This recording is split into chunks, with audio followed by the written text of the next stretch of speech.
Negema, the original, was awesome. Very cool to watch. Very surprising to watch. Definitely moe-ish stuff. But what's weird is the main character is the moe character, and the rest are just girls doing moe things. But the main character is the little kid moe, and the rest are like high school or junior high school girls. So, yeah, whatever. The first one's really good. The second one's really weird. They kind of like, it's like a retelling. Well, that's the summer special. It's like a OVA thing. The second one, I actually just watched this not too long ago. It wasn't as good as the first one.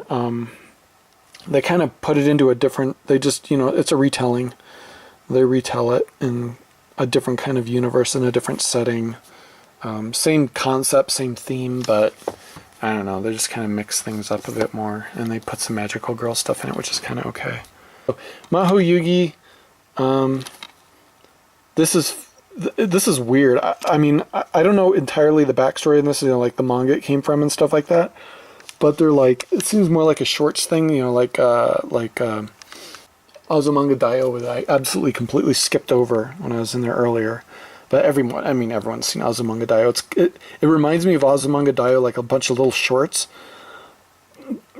but crazy comedical stuff. Like one of the most iconic scenes in this is these two are on this weird little micro planet thing, looking down on Earth, and they're playing some kind of game. I don't know, like a game show game or something, and they have to take these stars off of this tree and chuck them at Earth. Or at a planet, so they start chucking them at Earth, and they turn into these gigantuous meteors that just blow up cities and incinerate cities on Earth, like real world Earth. It's hilarious. It's just fucked up and upside down, and doesn't make any sense. And this chick isn't wearing anything but these two actual cats, like they're real cats. And like when they fall asleep, they'll like fall off of her boob, and she won't be wearing anything. It's hilarious. So yeah, if you've never seen this is cool. You should pick it up just for your collection, because this is something you can just watch over and over again and laugh your ass off too. It's just a couple episodes, mini shorts, but it's really cool. Momono Hanto Yoko. This one is really, really, really, really cult classic. I mean, especially in the 90s. Like, this was so popular in the 90s that I remember when I was playing Quake 2. People were making Quake models of her, and I would always use her model in Quake when I was, playing on multiplayer servers. And it was awesome because Quake, I don't know how they did it, but they'd push your character model through to the game so everybody else could see your model as well. But yeah, I have her running around railgunning people. Anyway, Momono Hunter Yoko's main thing for America is, it's a really good series. You should watch it. It's awesome. If you haven't seen it, you should definitely check it out. It is very, very, very good. It has some iconic scenes in it. It's weird. It's the whole series is pretty normal, and then it gets to one episode where it's almost hentai, almost. It gets darn near to the point of, nudity with hentai and stuff. I mean, they're about to go full out hentai in it, and then, they're stopped, kind of thing. But I mean, it was getting there. It was really weird. I've never seen an episode like that ever in an anime. I've never seen them really go that far in an anime and not actually make it hentai. So, this is mostly the story for ADV because Momono Hunter Yoko, the very first episode of this that they released on the first VHS, and I actually have the second one, is the very first title that ADV ever released, AD Vision ever. If you look at their original title, like I don't have the very first VHS volume that they made, but I have the very second. I have the episode 2, because back then, when they were first releasing these in America, they were releasing them Japan style. So in Japan, they literally release OVA, and this is an OVA. They'd release OVA episodes, one episode per disc, literally. And you would pay $50 or $60 for that one episode. And I'm not even kidding you. This is on VHS. And when VHS first started coming out with a lot of anime started coming out in America, they did that model. It obviously didn't work out because Americans thought it was a ripoff, and most people couldn't afford to pay that much money. Even I couldn't. I bought a couple things, but I had one little tiny stack of anime back then, and that's because that's all I could afford. You couldn't buy this crazy shit until DVDs came out. It was impossible. But this is ADV's origin basically. I mean, I know they're gone. Well, they're not really gone. They kind of stash the money in another company, and they're kind of working their catalog licenses out of that right now as under a different title. And ADV would probably be gone under bankruptcy forever. But that's where the originals. And actually, they have an interview that comes on this DVD about them talking about origins of ADV and how they released that first title and stuff, which is pretty cool.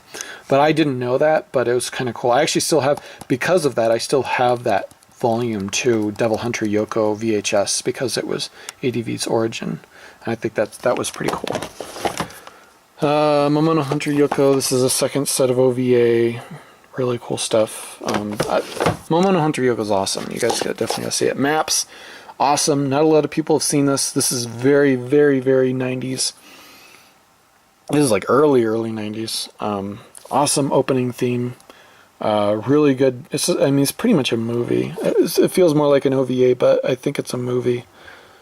Kind of a short movie, but it's just really cool. It's like this big epic thing. Like she's a spaceship and stuff. And that's all I want to say. You should check it out. It's pretty cool. It's not bad at all. A lot of good memories. Yeah. Shut up. Okay, Master Mosquiton. This is awesome. Not a lot of people have seen this. This is one of those things that they like to show shit like this at conventions. In those movie theaters, they like to show stuff like this in it because this kind of comedy gets the most reaction out of people because it is this over-the-top comedy that you're not expecting. Very well thought out. The early episodes are the best. The later episodes kind of get not as fun or funny, but the first few episodes are absolutely hilarious. One of the funniest damn animes I've ever seen. Maze, this is weird because this guy turns into a girl and a guy, which is fucked up. I mean, it's not as it's not as entertaining as what they did in Ranma, but yeah, it's kind of weird. It's one of those things like it was good, but it wasn't good enough that I would remember all the details of it. Like maps and Devil Hunter Yoko and shit. This is the Maze. That's an extra OVA or something like that. Let's see. This is a Ghibli film. Memories. This is awesome. Not a lot of people have this or even know what this is. Basically, this is 3 movie shorts made by 3 really famous animation directors. Obviously presented by Katsuhiro Otomo. He's the guy that did Akira and Steam Boy and a lot of other really cool shit. Mostly Akira. Akira. It's just the stories are amazing. Magnetic Rose, Stink Bomb, and Cannon Fodder. They're absolutely unbelievable. Like Cannon Fodder, they're trying some new stuff with the animation. It's kind of like the stuff they're trying to do with film these days, where they have like one camera take, and they just pan the camera through all this stuff through one solid, smooth take. No one's made a whole movie of that, but they've made like really long scenes, iconic scenes of that. I think Children of Men was one of the scenes they did that in. The Cannon Fodder is kind of like that. They basically, there's no cuts. It's just one constant fluid animation that zooms in from one section to another, and it's just really, really awesome. Stink Bomb is really, really awesome. It's about this guy that takes this pill that ends up being this massive biological weapon and basically kills absolutely everybody that the more he perspirates, the worse the smoke gets. And everybody that touches the smoke basically dies. Human, animal, everything dies. I don't think plants die. I can't remember. Really good. Really, really, really awesome. And these are shorts. These aren't like full crazy. I mean, they are the level of full epic movies, but they are not that long. They're shorts. This one is basically some kind of space station. They find this thing. These guys are like asteroid. They like clean up. They do like space garbage hauling or something. They find this big thing, or like a broken down, like, I don't know what the hell it is, like a ship or something in the middle of this trash field, and they dock with it and go look around in it, and they're trying to unravel the story of what happened in this thing. This is really, it's like a ghost thing, but it's really, really awesome. If you guys have not seen Memories, you gotta check this out. This is freaking awesome. Memories is a bomb. Metropolis, this is Osamu Tezuka. This one is really, really, really good. I actually didn't buy this. I got this. I won this from a ticket raffle at one of the meetups I went to. So it's a really good. I like this version of the DVD though. I've seen it once. I've only seen it once, but I don't know. I think it's really, really good.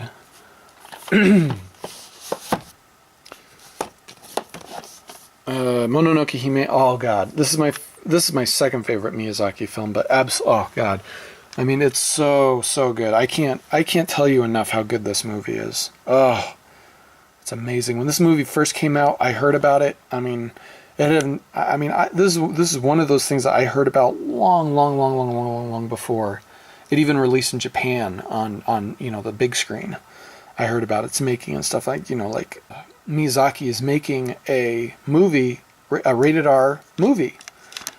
I mean, that was huge. That was huge. Obviously, they don't call it rated R there, but I mean, that was just such a big thing. We saw it when it came out in the theaters. The voice acting was horrible. Gillian Anderson was in it and stuff. Billy Bob Thornton, Jada Pinkett Smith. Yeah, see, this is stupid. I don't know why they do this. Oh god, the voice acting in it is horrible. I don't care how famous these people are. The Japanese version is absolutely awesome. The story is absolutely awesome. The arc is epic. The background of it is amazing. The animation is incredible. One of the most captivating animes I've ever seen in my entire life, without a doubt. I mean, I look at all of Miyazaki's work, and you got Kaze no Tani no Nausicaa. I know I didn't say too much about Kaze no Tani no Nausicaa, but you put this with Mononoke Hime. Oh god, it's so good. So good. Oh man. They say it's the Star Wars of animated features. No, I'd probably give that to well, for features, yeah. Well, no, that goes to Akira. Akira gets the Star Wars of animated features. But this is without a doubt an epic, amazing. If you do not own this, you have to own it. It's amazing to watch. You can turn the audio off and just watch it and be amazed by the visuals. It's so good. I love it. Can't say enough about it. Moonlight Mile. Not a lot of people have heard about this. This is like one of the very last titles ADV ever released under their label right before they went bankrupt. This is probably the thing that pushed them over the edge. There's actually 2 seasons of this, but I only have the first season. It's really, really good. It's about these 2 guys that are really, really good at what they do. I mean, it's these guys that aren't afraid of anything. They've conquered everything that humans can conquer. They open up with them climbing Mount Everest, and they sit on top of it, and well, we're as high as we can go. What can we do more? And the next thing to conquer is space. So that's what they go. So they each go their own individual ways. This guy goes, the proper way. He goes through the right channels. He gets recruited by, whatever the NASA people are and all this kind of stuff, the Japan NASA. And he gets into space legitly. And it's mostly, to visit the moon so that they can, start doing shit on the moon, like for reals. Start, like, really colonizing the moon and stuff. And this guy goes the military route to space. And basically, the military actually beats everyone else into space secretly. And this guy is and they're both really good friends, and basically the story's like how they conflict. But this first season ends kind of where, actually, they haven't really run into each other yet, not yet. They're getting close though, and the second season is mostly about how these two collide once they meet on the moon and stuff. So. It's a really good series. I hope I hope somebody licenses the second season. It sucks that only the first season came out. Paranoia Agent. This is awesome. Really good psychological thriller. Satoshi Kon. He's made a lot of really, really good stuff. The opening theme is done by one of my absolute favorite musicians like ever. Susumu's his last name. So, but he's awesome. He does this. He did the Berserk music, all the music for Berserk, and he does all the music for obviously you guys know Satoshi Kon. He's the guy he's the director that passed away like a year ago or something. He made Perfect Blue and a bunch of other really good, Millennium Actress and stuff. The guy's a god. He made my favorite Paprika, which is like my third favorite anime of all time. God, him dying is just absolutely so sad. This guy is an artist, and it sucks that he's gone. And it sucks that he had to go right after Paprika, because Paprika was just amazing.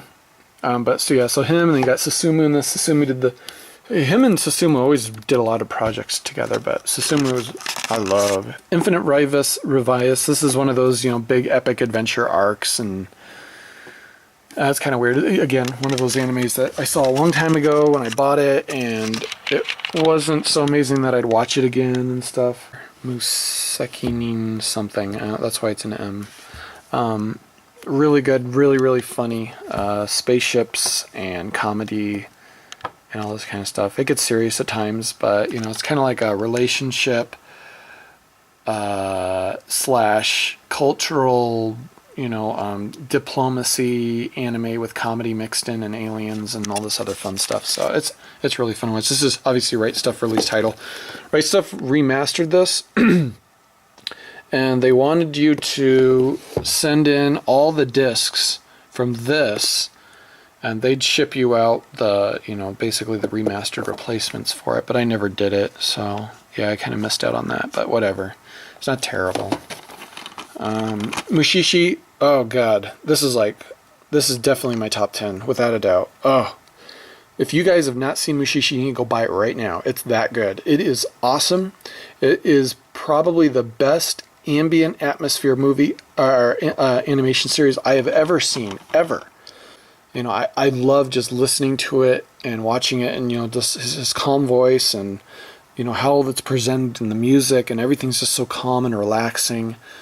Even though what's happening in it isn't necessarily relaxing, people don't have crazy reactions really to what's happening in it. But it's just a really good series. You really should own it. You should own it. Everybody should own Mushishi. It is just so good. I mean, if I was going to put the key animation that's given me the most impact of a newer animation that's been released within, like the last, 5 years or whatever, it'd be Mushishi. Mushishi's just absolutely amazing. It might be older than 5 years. I don't really know. I didn't get it too long ago. But I know I sat down and watched it, and my jaw was dropped. And after I watched it, I put it in and I watched the whole thing again. It was just so good. Yeah, I can't tell. Sorry if the camera's not focusing. I'm sorry. I'm not looking through the viewfinder really. Loki Ragnarok. This is really good. Awesome opening. Really good character designs. Really good characters. Really good story back. This is all Norse mythology. Having fun with Norse mythology and a dab of moe, obviously, because Loki is a little kid, but when he uses a lot of his powers, he turns into adult and stuff like that. But it's pretty cool. This is in the thick of the moe culture today. Unfortunately, this probably would have been cooler in a more non-moe fashion. The story is really good, and I think they could have had more fun with it in a non-moe. This reminds me of another series. What the hell was it? I don't think I own it. Yeah, I don't own it. It's D&' Angel. That's a series that reminds me of D&' Angel. It's a lot like D&' Angel. It has that same feel to it. Naruto no Sekai. This was okay. It wasn't that amazing. She's this weird alien. It's like the Haru. It was Haruhi before Haruhi existed, I guess. It's kind of what they were going for, but this one failed and Haruhi won. I have a friend that really likes it. I don't really like it that much. Another Ghibli film. Neo Ranga. This is awesome. I remember the original director of Nandesukan in Colorado. I was at her house and at one of her meetings or whatever, and she was showing me this series, just like a kind of a B-reel of it before it even released in Japan. It's kind of like one of those It's like a TV screener, and she was showing me. So I got to see this, and I bought this. And later, it ended up being really, really good. It's pretty serious about what it would be like to have this gigantuous, I don't know what the hell it is. It's like a gigantic alien thing that's not a robot. It's like a biological creature, but it's your pet, I guess. What it would be like to have something like that in the real world, I guess, and the consequences of it. They do a pretty good portrayal of it. They try to make it pretty realistic, and it was pretty high budget. The animation is really incredible on it, but they didn't. I guess it felt like they didn't really know how to end it. It was the problem. So yeah, whatever. Okay.